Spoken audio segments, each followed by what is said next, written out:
Ya, sudah saya rekam. Kita mulai pelajaran kita. Bismillahirrahmanirrahim. Waalaikumsalam Assalamualaikum warahmatullahi warahmatullahi wabarakatuh. wabarakatuh.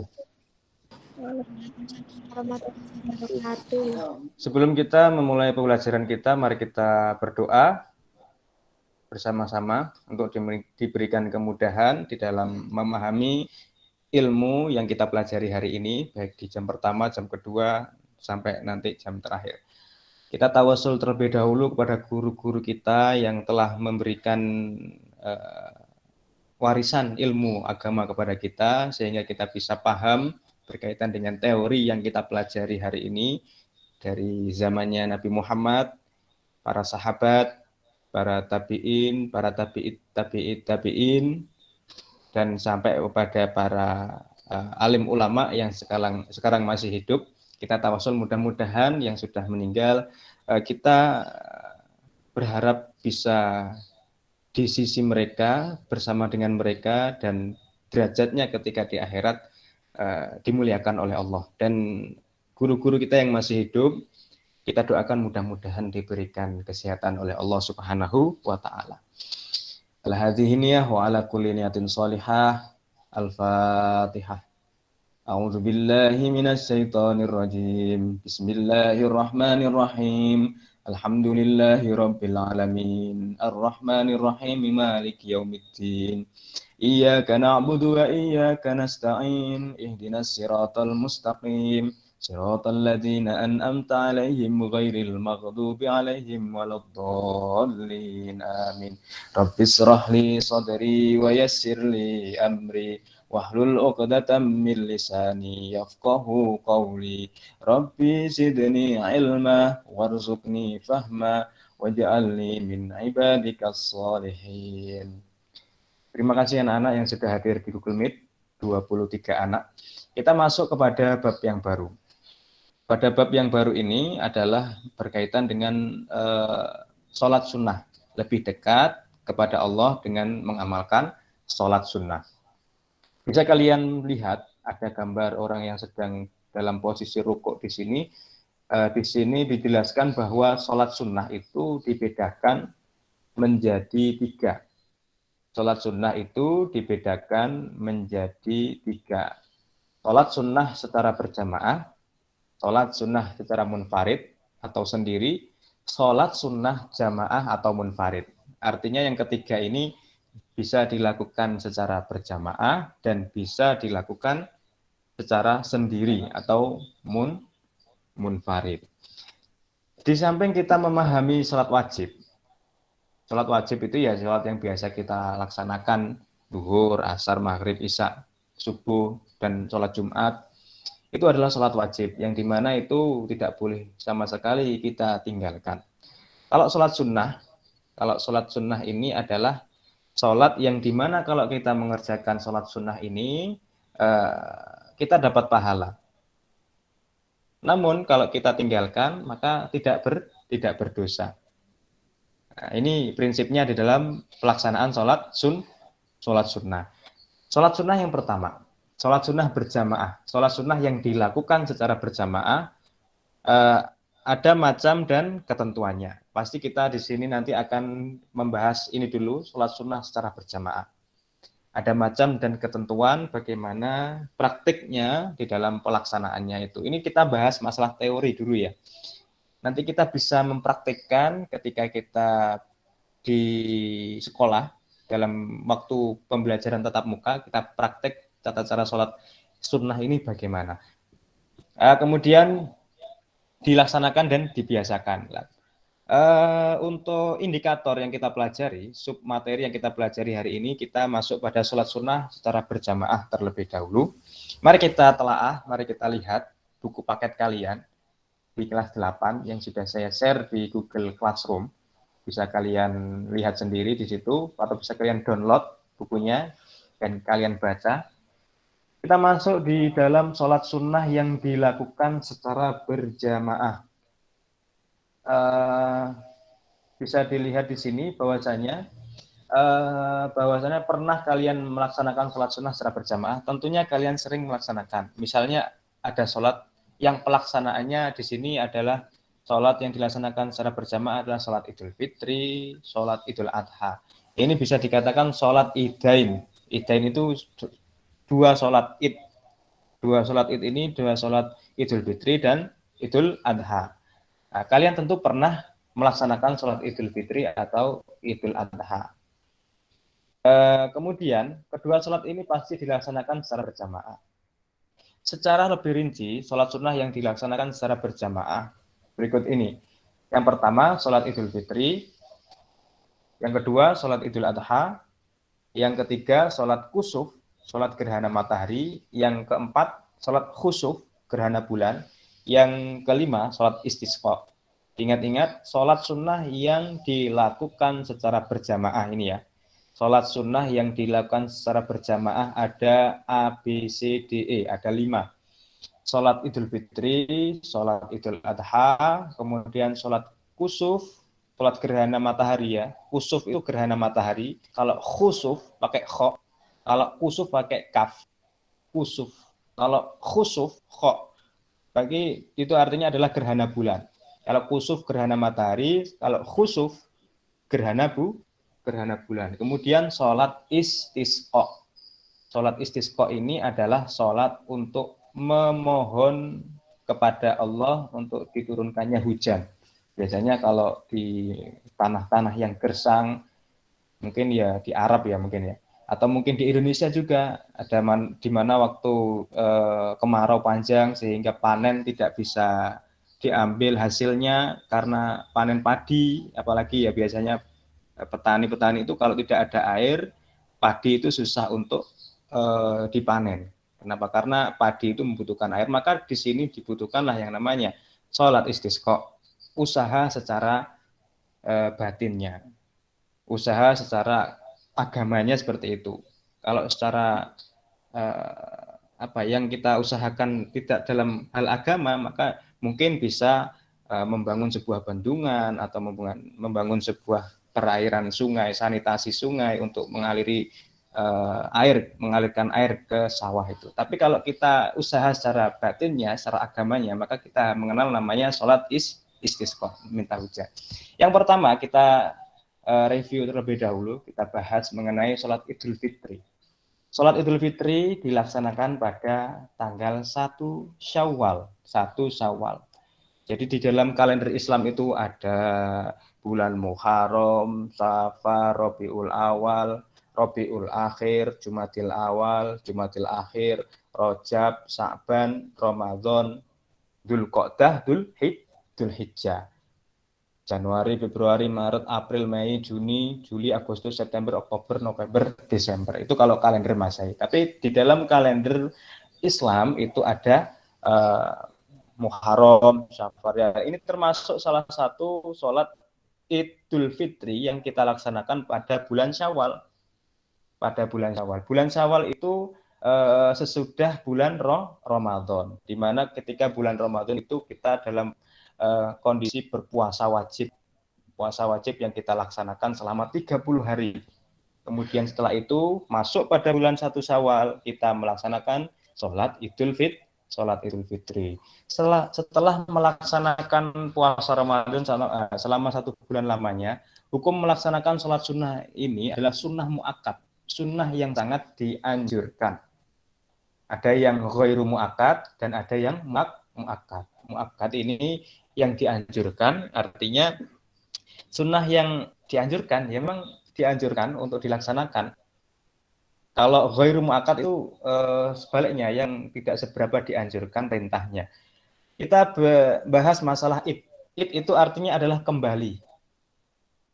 Kembali, yaitu dengan hari raya Idul Fitri kita kembali dihalalkan berbuka seperti makan dan minum di siang hari, yang sebelumnya pada bulan Ramadan hal itu dilarang. Jadi kata dari Id itu adalah kembali untuk sarapan, istilahnya seperti itu ya. Idul Fitri. Futur itu dalam bahasa Arab, futur, tanawalul futur, artinya sarapan pagi. Maka Idul Fitri diambil dari kata id itu kembali, futur, fitrah. Bukan fitrah itu bukan suci, tapi futur, sarapan. Jadi Idul Fitri kembali sarapan. Jadi kita bisa sarapan, bisa makan, kemudian bisa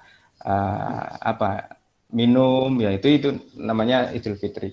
Waktu untuk melaksanakan sholat Idul Fitri itu adalah sesudah terbitnya matahari sampai tergelincirnya matahari pada tanggal 1 Syawal tersebut. Jadi batasnya itu ya 1 Syawal itu mulai dari terbitnya matahari sampai tergelincirnya matahari, waktu yang disunahkan di dalam pelaksanaan. Jadi melakukan sholat id setelah sholat duhur ya nggak apa-apa. Setelah sholat duhur atau ya jam 1 siang atau jam 3 ya itu boleh. Karena apa? Karena di sini dijelaskan bahwa tergelincirnya matahari sampai pada tergelincirnya matahari. Jadi itu ya batas waktu dalam pelaksanaan sholat Idul Fitri. Kita lihat lebih lanjut dan kita pahami apa yang dimaksud dengan sholat Idul Fitri ini. Selanjutnya, melaksanakan sholat id. Bagaimana sih kita bisa melakukan sholat id ini? Tata caranya itu seperti apa, Pak? Yang pertama, sholat id ini dilaksanakan secara berjamaah. Imam memimpin pelaksanaan sholat Idul Fitri diawali dengan niat yang ikhlas di dalam hati. Jika diucapkan maka bunyi niatnya usolli sunnatal Idul Fitri rok'ataini lillahi ta'ala. Sholat id ini tadi dijelaskan biasanya kalau di Indonesia, di lingkungan kita, sholat id itu dilaksanakan jam 6. Karena jam 6 itu tanda di mana matahari sudah terbit. Nah, maka itu dilaksanakanlah sholat Idul Fitri. Saya berniat sholat Idul Fitri 2 rakaat karena Allah Ta'ala. Jumlah rakaatnya ada 2. Pada rakaat pertama, sesudah membaca iftitah, bertakbir sambil mengangkat tangan sebanyak 7 kali. Jadi di dalam pelaksanaan sholat id, takbir yang pertama atau rakaat pertama, itu takbiratul ikhram, membaca doa iftitah, bertakbir sambil mengangkat tangan sebanyak 7 kali. Allahu Akbar. Di sela-sela takbir, di sela-sela takbir intikal, itu membaca subhanallah walhamdulillah wala ilaha illallah wallahu akbar. Maha suci Allah dan segala puji bagi Allah, tiada Tuhan melainkan Allah maha besar. Nah itu ya etika tata caranya ketika kita melaksanakan sholat Idul Fitri. Takbir yang pada rakaat pertama sebanyak 7 kali. Di sela-sela takbir itu tadi, pada takbir intikal itu takbir perpindahan. Allahu Akbar, subhanallah, alhamdulillah, wala ilaha illallah, wallahu akbar. Kita membaca seperti itu. Subhanallah, alhamdulillah, Allahu Akbar, subhanallah, alhamdulillah, wala ilaha illallah, wallahu akbar.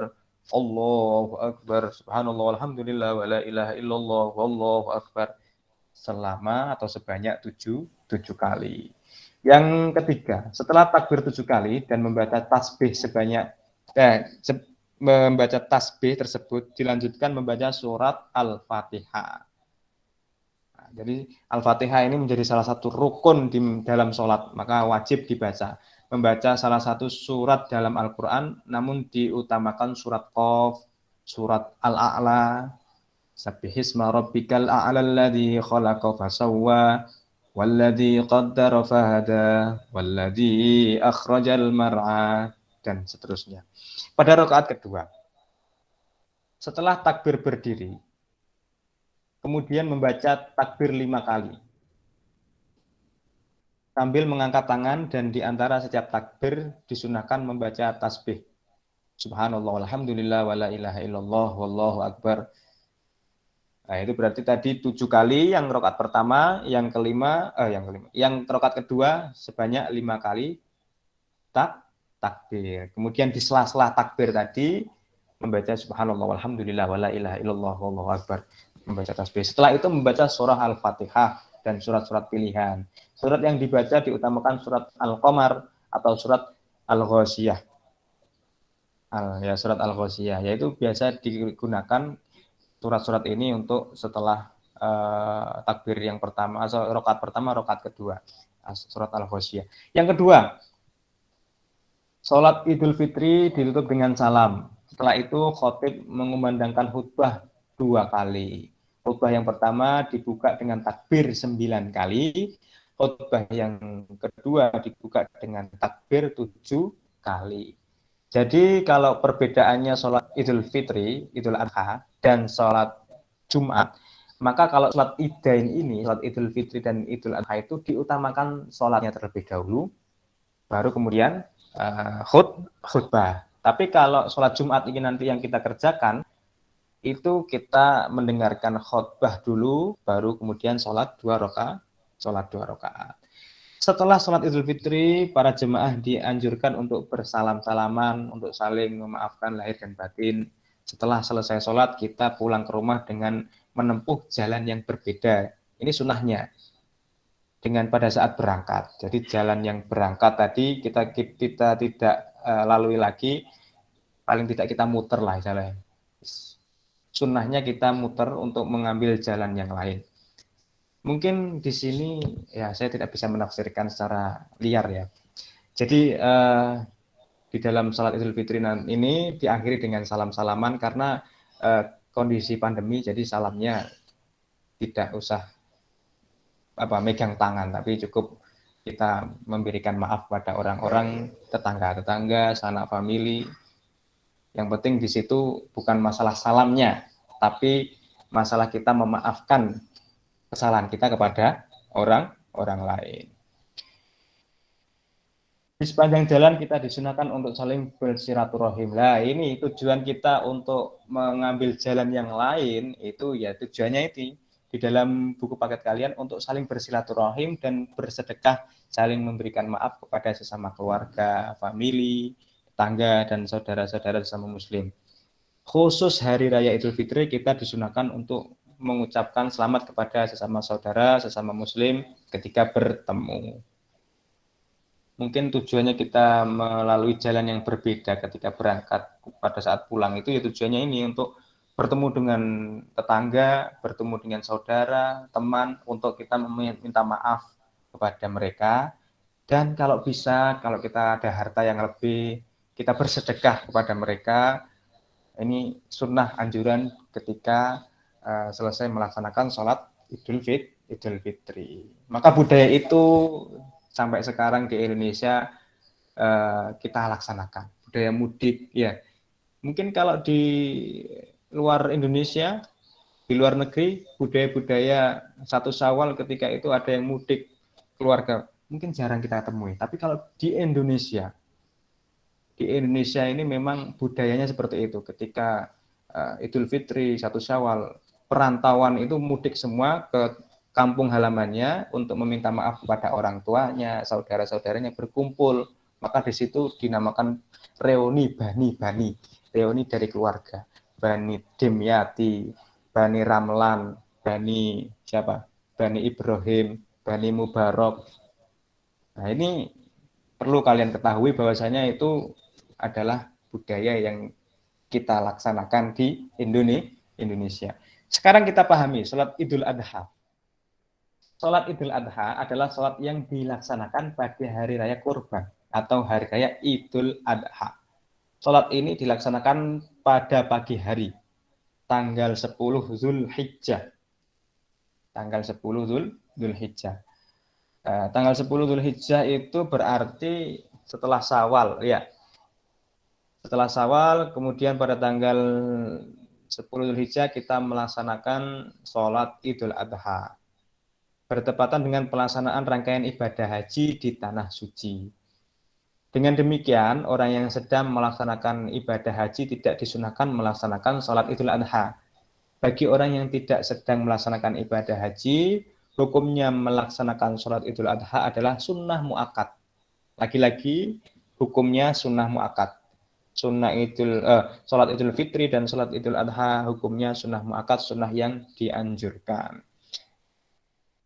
Kita telaah lagi, kita ngaji bersama. Hampir semua ketentuan dan tata cara sholat Idul Adha sama dengan sholat Idul Fitri. Baik menyangkut waktu pelaksanaan, waktu pelaksanaannya mulai dari terbitnya matahari sampai terbenamnya matahari. Dan tata caranya. Adapun perbedaan hanya pada niatnya. Niatnya kan Niat itu di dalam hati. Niat itu di dalam hati. Menurut Imam Syafi'i, niat itu di dalam hati, kemudian diucapkan dengan lisan. Usolli sunnatat duha. Kok duha di sini? Usolli sunnatal idil adha. Rok'ataini lillahi ta'ala. Duha, iya duha ya. Saya berniat sholat sunnah idul adha 2 rakaat karena Allah Ta'ala. Sholli sunnatal idil adha rakaataini lillahi ta'ala. Saya kira seperti itu. Kemudian sholat kusuf. Kita membahas masalah sholatnya ya anak-anak, tidak masalah kurbannya. Kalau kurbannya ini nanti ada ketentuannya sendiri di dalam pelaksanaannya itu. Tapi kita sekarang membahas sholatnya. Karena materi kita berkaitan dengan sholat sunnah. Kemudian sholat kusuf. Sholat kusuf sudah saya jelaskan tadi pakai kaf. Kusufun, gerhana matahari. Sholat gerhana matahari. Sholat sunnah kusuf atau kusufut syamsi, bahasa Arabnya, adalah sholat sunnah yang dilaksanakan ketika terjadi gerhana matahari. Hukum melaksanakan sholat ini adalah sunnah muakkad. Waktu pelaksanaan sholat kusuf adalah mulai terjadinya gerhana matahari sampai matahari kembali tampak utuh seperti semula. Kemudian ketika gerhana sudah mulai terjadi, jemaah berkumpul di masjid. Salah satu dari jemaah tersebut menjadi muazin untuk menyerukan panggilan azan. Sholat gerhana ini dilaksanakan dengan berjamaah dan dipimpin oleh seorang imam. Hal yang membedakan sholat kusuf dibandingkan sholat pada umumnya adalah dalam sholat kusuf, setiap rakaat terdapat 2 kali membaca surat Al-Fatihah dan 2 kali ruku'. Nah, ini yang perlu dipahami. Sehingga dalam 2 rakaat sholat kusuf terdapat 4 kali membaca surat Al-Fatihah, 4 kali ruku' dan 4 kali sujud. Adapun tata cara pelaksanaan sholat gerhana matahari secara rinci sebagai berikut. Kita lihat, ini tidak saya kasih gambar. Kita lihat buku paket kita. Pertama, niat untuk sholat khusuf, sholat gerhana matahari. Niat sholat khusuf dilakukan dengan ikhlas dalam hati. Usolli sunnatal khusufi rok'ataini makmuman atau imaman lillahi ta'ala. Niatnya itu dibaca seperti itu. Yang penting niat di dalam hati. Saya berniat sholat gerhana matahari 2 rakaat karena Allah Ta'ala. Setelah takbiratul ihram, Allahu Akbar, lalu membaca doa iftitah.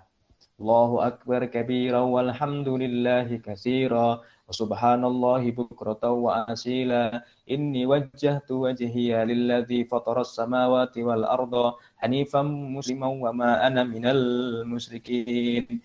Inna salati wa nusuki wa mahyaya wa mamati lillahi rabbil alamin la syarika lahu wa bidzalika umirtu wa ana minal muslimin. Kemudian membaca surat Al-Fatihah, dilanjutkan dengan membaca surah-surah panjang. Surah-surah panjang ini ya tersah. Kemudian rukuk yang lama dan panjang dengan membaca tasbih sebanyak-banyaknya. Subhana rabbil azim ya bihamdi, subhana rabbil azim ya bihamdi, subhana rabbil azim ya bihamdi. Kemudian setelah rukuk, i'tidal dengan mengucapkan sami Allahu liman hamidah. Rabbana lakal hamdu mil'us samawati wa mil'ul ardi wa mil'u ma syi'ta min syai'in ba'du. Lah kemudian setelah i'tidal itu tidak sujud anak-anak. Tangan kembali bersedekap. Kembali bersedekap di dada, tangannya kembali bersedekap di dada, kemudian membaca surah Al-Fatihah, dilanjutkan dengan membaca surat yang ada dalam Al-Qur'an, surat yang lain. Jadi gitu ya, ketika ruku, kemudian i'tidal, setelah i'tidal tidak langsung sujud, tapi bersedekap lagi dengan membaca surah Al-Fatihah dan membaca surat Al-Quran yang lainnya. Kembali melakukan ruku yang panjang dengan membaca tasbih yang sebanyak-banyaknya. Subhana rabbil azim wa bihamdi, subhana rabbil azim wa bihamdi. Jadi ruku lagi, kemudian setelah itu i'tidal, kembali mengucapkan sami Allahu liman hamidah. Rabbana lakal hamdu mil'us samawati wa mil'ul ardi wa mil'u ma syi'ta min syai'in ba'du. Kemudian sujud seperti biasa. Jadi baru nomor 8 ini kita sujud seperti biasa, tetapi sujudnya agak diperpanjang dibandingkan sholat pada umumnya. Sujudnya lebih lama. Subhana rabbiyal a'la wa bihamdi, subhana rabbiyal a'la wa bihamdi, subhana rabbiyal a'la wa bihamdi, subhana rabbiyal a'la wa bihamdi. Duduk di antara dua sujud seperti biasa. Kemudian sujud yang kedua agak dipanjangkan. Jadi sujudnya dipanjangkan. Bangkit menuju rakaat yang kedua. Bangkit menuju rakaat yang kedua. Kemudian melaksanakan rakaat kedua sebagaimana rakaat yang pertama dilaksanakan. Artinya kita melaksanakan sholat gerhana matahari, ya, sholat kusufus syamsi ini, melakukan Al-Fatihah, membaca Al-Fatihah sebanyak 4 kali. Pada rakaat pertama kita membaca Al-Fatihah 2 kali, pada rakaat kedua kita membaca Al-Fatihah dua kali. Kok bisa 2 kali, Pak? Karena setelah membaca Al-Fatihah surat pendek, kemudian kita ruku, kemudian i'tidal, kita bersedekap lagi membaca Al-Fatihah dan surat pendek lagi, kemudian kita ruku, i'tidal, baru kemudian sujud. Apakah bisa dipahami anak-anak kelas 88? Bisa, Pak. Bisa ya? Ya, tanpa dipraktekkan karena susah kalau dipraktekkan. Ketika di Google Meet ini kalau praktek susah. Pak Zaki ketika berdiri nanti suaranya tidak terdengar. Lah itu yang menjadi tata cara bagaimana kita melakukan sholat kusufus syamsi atau gerhana matahari. Kemudian pada sujud yang terakhir, rakaat yang kedua dianjurkan untuk berbanyak istighfar dan tasbih memohon ampun kepada Allah. Setelah selesai sholat, imam atau khatib berdiri menyampaikan khutbah dengan pesan yang intinya gerhana matahari adalah salah satu kejadian yang menunjukkan kekuasaan Allah Subhanahu wa taala. Meskipun merupakan sumber energinya yang utama. Matahari juga makhluknya Allah, memiliki kekurangan dan kelemahan. Jadi ada khutbahnya. Nanti khutbahnya kita bahas di lain waktu. Kita lihat sholat kusuf. Sholat kusuf itu sholat gerhana bulan. Bagaimana pelaksanaannya? Kita lihat. Sholat sunnah kusuf atau khusuful qamari. Tadi kalau gerhana matahari pakai kaf. Kalau gerhana bulan pakai kho, khusuf. Jadi ada ngoroknya, khusuf, khusuful qamari. Kalau tadi kusufus samsi. Kusufus samsi. Samsi itu samsun, srengenge atau matahari. Kalau qamarun itu rembulan, bulan. Jadi khusuful qamari. Adalah sholat sunnah yang dilaksanakan ketika terjadi peristiwa gerhana bulan. Hukum melaksanakannya adalah sunnah mu'akkad. Jadi yang kita bahas di sini sholat sunnah-sunnah yang mu'akkadah, sunnah yang dianjurkan. Sedangkan waktu sholat gerhana bulan, mulai terjadinya gerhana bulan sampai bulan tampak utuh kembali. Jadi batasnya ketika gerhana bulan sudah dimulai, ya, sudah tampak gerhana, kemudian kita lakukan sholat khusuful qamari sampai bulan ini terlihat kembali. Adapun tata cara pelaksanaan hampir sama dengan pelaksanaan sholat gerhana matahari. Yang membedakan adalah bunyi niatnya. Jadi sama ya tata caranya. Usolli sunnatal khusufir qamari raq'ataini ma'muman atau imaman lillahi ta'ala. Usolli sunnatal khusufil qamari. Selanjutnya sholat istisqa. Yang terakhir sholat istisqa. Atau sholat yang dimana di sini ditujukan untuk memohon hujan. Sholat sunnah istisqa adalah sholat sunnah 2 rakaat yang dilaksanakan untuk memohon diturunkannya hujan pada saat terjadi kemarau yang berkepanjangan sehingga sulit mendapatkan air. Umat Islam disunnahkan melaksanakan sholat istisqa untuk mendekatkan diri kepada Allah, memohon ampun supaya berdoa agar segera diturunkan hujan. Salah satu sebab terjadinya kekeringan adalah sikap manusia yang tak mau peduli dan tidak ramah pada lingkungan. Padahal air merupakan komponen yang sangat penting di dalam kehidupan manusia. Kurangnya sumber air dan curah hujan dapat mengakibatkan masalah yang serius dalam kehidupan manusia. Oleh karena itu, kita harus menjaga kelestarian alam dengan rajin menanam pohon, merawatnya, dan menghemat penggunaan air. Pelaksanaan sholat istisqa pada saat terjadi kekeringan sangatlah tepat. Ajaran ini dapat menjadikan manusia agar melakukan introspeksi di diri. Dhaharul fasad fil barri wal bahri bima kasabat aydin nas. Jadi kerusakan yang di dalam teorinya, di dalam agama kita, agama Islam, di dalam teorinya dhaharul fasad, kerusakan fil bahri atau di permukaan, di dalam permukaan atau di laut. Bima kasabat aydin nas, dikarenakan sebab ulah manusia fil barri wal bahri. Bahri itu apa? Laut. Bahri itu daratan. Disebabkan karena ulah manusia yang dimana di situ acuh tak acuh tentang pelestarian lingkungan hidup, pelestarian alam. Misal contoh penebangan pohon secara brutal. Nah, itu di sini penebangan pohon yang keterlaluan akhirnya menyebabkan gersang, di mana gersang itu nanti air sulit untuk ditemukan karena pohon itu akarnya menyimpan sumber air. Akarnya pohon itu semakin besar pohon itu, maka intensitas air yang di bawah pohon itu semakin besar ya.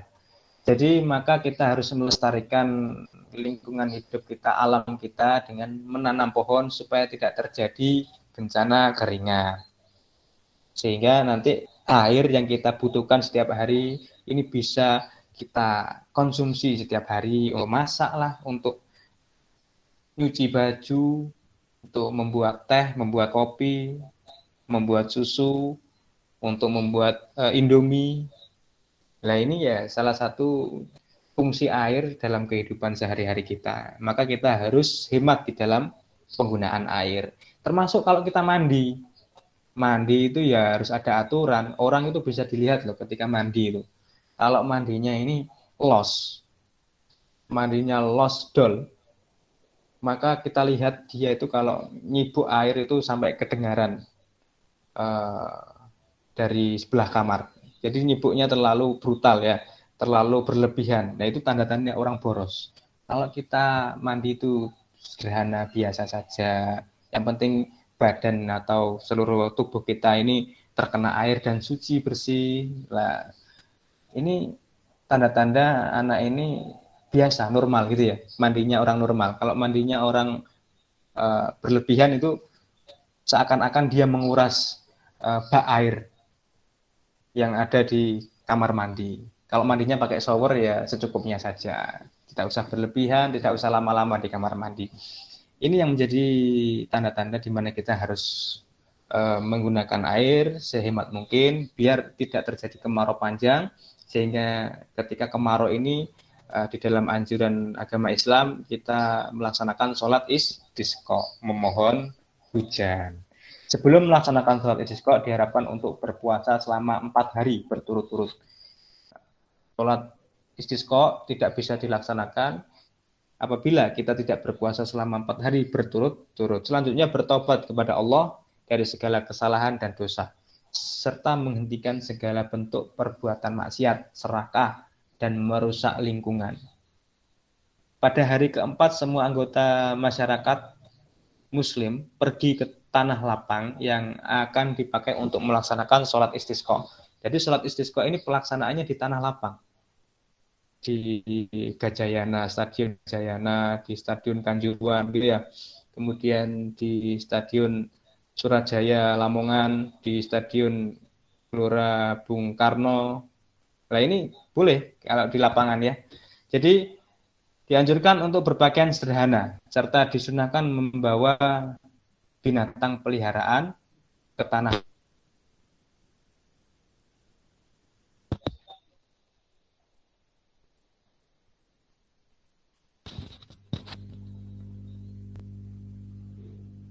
Ya, saya lanjutkan lagi. Dianjurkan berpakaian sederhana serta disunahkan membawa binatang peliharaan ke tanah lapang tersebut. Ini kok ngomong sendiri baru 23 anak yang masuk ini. Nanti setelah ini saya panggil satu-satu absen. Jangan keluar dulu. Absennya tidak ada di WhatsApp tapi di Google Meet ini. Saya lanjutkan lagi, disunahkan untuk menggunakan pakaian-pakaian sederhana anggota masyarakat muslim pergi, kemudian mereka dianjurkan berpakaian sederhana serta disunahkan membawa binatang peliharaan ke tanah lapang tersebut. Di sepanjang jalan, masyarakat dianjurkan juga untuk banyak beristighfar. Sesampai ke tanah lapang sambil menunggu pelaksanaan sholat, dianjurkan untuk berzikir kepada Allah. Adapun tata cara pelaksanaan sholat istisqa sebagai berikut. Niat terlebih dahulu. Setelah semua bersiap untuk sholat, muadzin tidak perlu mengumandangkan azan dan iqamah. Cukup dengan seruan as-sholatu jami'ah. Jadi nggak ada azannya, tidak ada qomatnya. Langsung as-sholatu jami'ah. Sepodo kumpul kabeh di dalam lapangan, kemudian kita bersiap untuk melakukan sholat istisqa. Kita ngomong as-sholatu jami'ah. Mari kita sholat berjamaah. Sholat sunnah dilaksanakan seperti sholat sunnah lainnya. Setelah membaca surat Al-Fatihah, dianjurkan membaca surat-surat yang panjang. Setelah salam, khotib membaca 2 khutbah. Pada khutbah yang pertama dimulai dengan membaca istighfar 9 kali. Dan yang kedua dimulai dengan membaca istighfar 7 kali. Nah, ini yang menjadi salah satu anjuran sebagai umat Islam, kita melaksanakan sholat sunnah. Yang di sini kriterianya adalah sholat sunnah mu'akkadah, sholat sunnah yang dianjurkan. Mungkin sampai situ saja ya.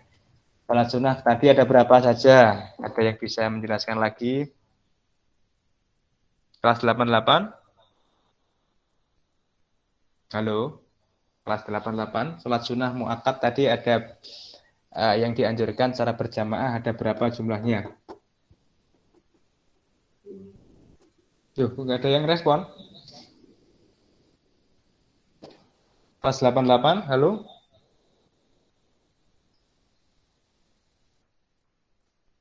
Kok tidak ada yang respon ya? Berarti Pak Zaki tadi ngomong sendiri ini. Sholat sunnah mu'akkad yang dianjurkan secara berjamaah ada berapa anak-anak? Kelas 88. 3, Pak. Ada berapa ini? 5, Pak. Ada 5, Pak. Ada 5. Apa saja? Apa saja anak-anak? Sholat Idul. Sholat Idul Fitri. Terus? Idul Adha. Benar? Khusuf. Khusuf. Sholat dan istiqa. Sholat Istiqa. Sholat istisqa. Dalam pelajaran Pak Zaki nggak apa-apa ya, sambil minum kopi, sambil minum teh, sambil makan nggak apa-apa, biar kita konsentrasi. Bismillahirrahmanirrahim. Alhamdulillah. Sekarang kita lihat ini, berarti sholat yang dilaksanakan, sholat sunnah yang dilaksanakan secara mu'akkad, sholat sunnah yang dianjurkan secara mu'akkad hukumnya dan dilakukan secara berjamaah ada 5. Sholat Idul Fitri, Idul Adha, sholat khusuf, dan sholat istisqa. Sekarang saya kasih pertanyaan lagi. Kemudian kalian boleh keluar dari Meet. Pertanyaan dari saya. Kapan dilaksanakannya sholat sunnah Idul Fitri? Yang bisa menjawab boleh meninggalkan Google Meet. Saya, Pak. Absen berapa? Langsung ngomong. Absen 8. Absen 8. Absen 8 atas nama Clarinta Salma Aureli. Silakan, saya kasih absen di sini. Kamu boleh. Dilaksanakan waktu matahari terbit hingga matahari mau terbenam. Bagus. Itu dilaksanakan pada bulan apa, Nak? Saya, Pak, tanggal. Tuh, yang absen 8 tadi saja. Yang absen 8 tadi. Dilaksanakan pada bulan apa? Kalau nggak bisa, ya nggak boleh meninggalkan Google Meet.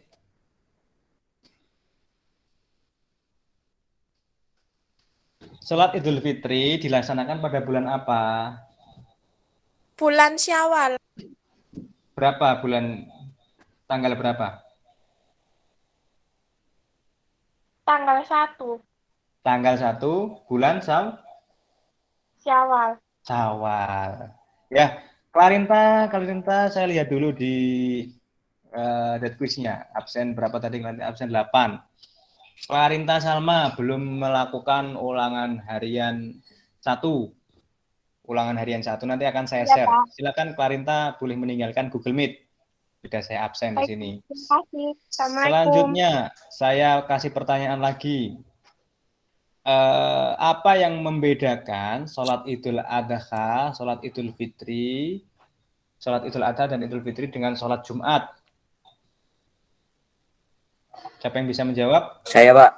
Saya, Absen Ganendra berapa? Aureliano Beriski Cahyono. Ganendra, absen berapa? Absen 14. 14. Absen 14. Saya tandai di sini dulu, absen 14. Ganendra.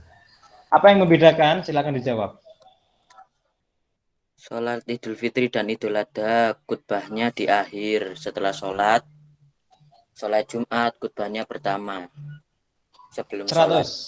100. Bagus, Ganendra. Ganendra ini saya lihat di dead quiz kelihatannya nilaimu.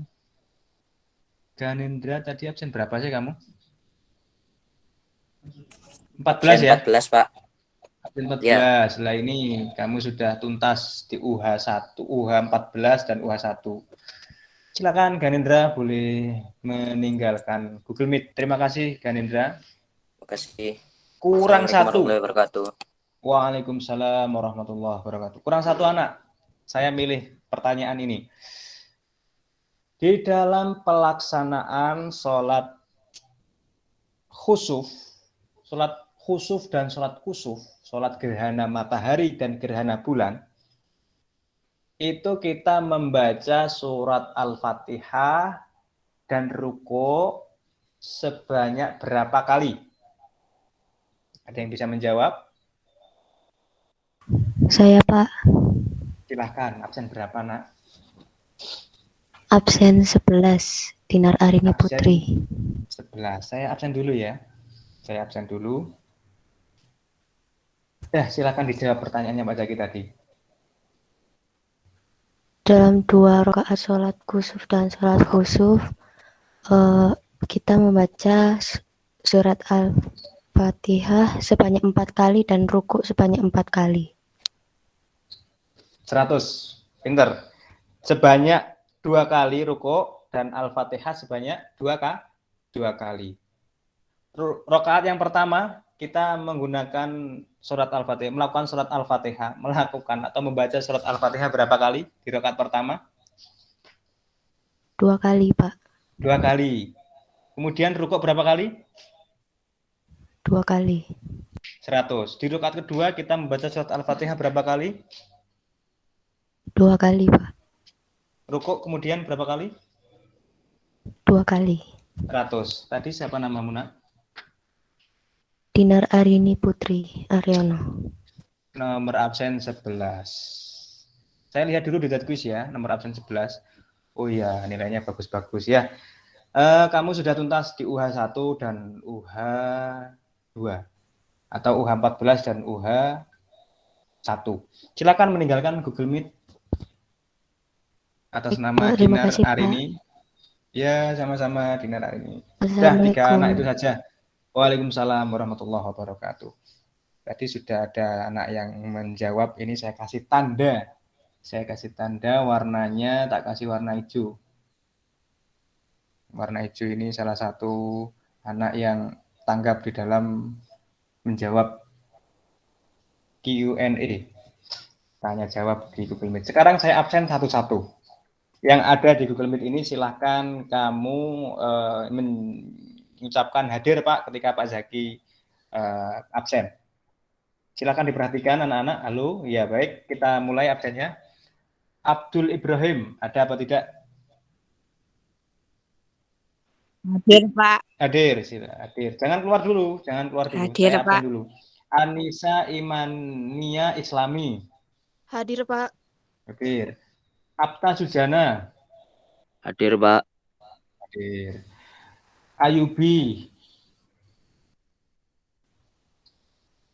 Ayubi, Panji. Saya hitung 1, 2, 3. Tidak hadir. Bian Septa. Ini saya tandai warna kuning, nggak ada ini paling. Cantika Maulidia. Saya hitung 1, 2, 3. Tidak hadir. Cheryl. Hadir, Pak. Hadir. Kemudian Davina. Hadir, Pak. Desva Rasya. Desva Rasya. Saya hitung 1, 2, 3. Tidak hadir. Kemudian Faris Rahmat Subekti. Faris Rahmat Subekti hadir atau tidak? Tidak hadir. Galih Raras Handayani. Hadir, Pak. Kemudian Keila. Absen 15, Keila. Hadir, Pak. Laura.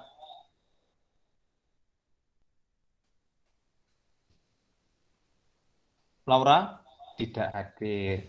Mesika Najwa. Permisi, Mesika Pak. Mesika sedang vaksin. Oh iya tadi papanya telepon Pak Zaki izin vaksin. Kemudian Muhammad Raka Kumara. Tidak ada. Muhammad Faiz Aminullah. Faiz Aminullah. Apakah hadir? Tidak hadir. Muhammad Raihan Hidayat. Tidak ada. Muhammad Rizky Kurniawan. Hadir, Pak. Yang hadir tadi siapa? Rizky Kurniawan, ya? Iya, Pak. Navarro Al-Fatir. Tidak ada. Kok banyak yang nggak ada sih? Naila Mailan Fadilah. Hadir, Pak. Hadir. Naila Adenin Syafitri. Hadir. Raffi Bagus Kafafi. Hadir, Pak. Raihan Ar-Rafi. Raihan Ar-Rafi. Absen 26. Raihan Ar-Rafi Dwi Putra Wahyudi. Tidak ada. Revita. Hadir, Pak. Setio Rahmat. Hadir, Pak. Talita Kamila. Hadir, Pak. Valen. Hadir, Pak. Tuh. Valen suaranya laki-laki apa perempuan? Hadir, Pak. Laki ya? Oh iya, Ya, maaf laki, ya. Saya kira perempuan. Widiawati. Hadir, Pak. Yatna Zentaria Pamela. Anaknya ada apa hilang? Yatna? Tidak ada. Zahra Al-Khaila. Zahra Al-Khaila hadir? Zahra Al-Khaila absen 33, apakah hadir? Tidak hadir. Ya, sudah saya save ya. Saya kontrol save sudah. Saya akan laporkan kepada siapa wali kelas kalian? Bu Triana. Saya akan laporkan ke Bu Triana berkaitan ini juga masalah UH 14 dan UH 1. Saya kira pelajaran sampai di sini anak-anak kita tutup dengan doa kafaratul majelis bersama-sama. Terima kasih anak-anak yang sudah hadir, yang punya tanggung jawab di dalam belajar. Kita tutup dengan doa kafaratul majelis bersama-sama. Bismillahirrahmanirrahim. Subhanakallahumma wa bihamdika asyhadu an la ilaha illa anta astaghfiruka wa atubu ilaih. Alhamdulillahirabbil alamin. Al-afwa minkum dari Pak Zaki, kurang lebihnya mohon maaf. Wassalamualaikum warahmatullahi wabarakatuh. Waalaikumsalam. warahmatullahi wabarakatuh. Terima kasih, Pak. Terima kasih yang sudah hadir. Terima kasih. Terima kasih, Pak. Ya. Terima kasih. Selamat belajar. Pak, izin bertanya. Silakan. Permisi, Pak. Nilai saya waktu ulangan harian 1 kurang sempurna. Apa bisa mengulang lagi? Bisa. Nanti kamu japri Pak Zaki, nomor absen berapa, namanya siapa. Ya, nanti akan saya kasih Baik, linknya Pak. lagi. Terima kasih. Ya, terima kasih. Silakan, saya akan nge-share link. Saya akhiri, berhenti merekam.